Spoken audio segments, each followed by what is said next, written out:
The skeleton is a tough yet flexible structure which supports the weight of the body and protects its internal organs. And it was from Adam's bones from which all men were created. For it was not from the womb, but from Adam's rib, that the first woman was created.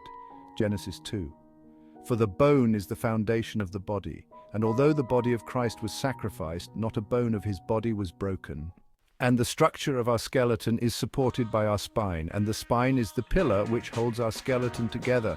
For spine is derived from the Nordic word spiker, which means nail, and the Son was nailed to the cross so that the temple could be completed. Men of Israel, listen to these words. Jesus the Nazarene you nailed to a cross by the hands of godless men and put him to death.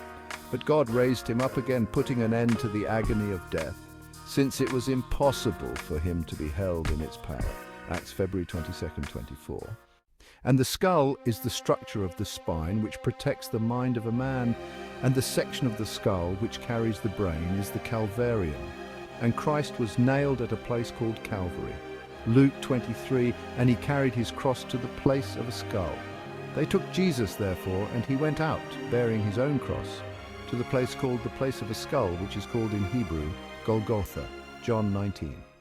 And at the end the Lord will rise dead bones from the graves, for the prophets foretold that from bones a great army would be raised. So I prophesied as he commanded me, and the breath came into the bones, and they came to life and stood on their feet, an exceedingly great army.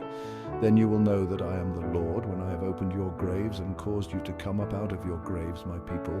I will put my spirit within you, and you will come to life. And I will place you on your own land. Then you will know that I, the Lord, have spoken and done it, declares the Lord.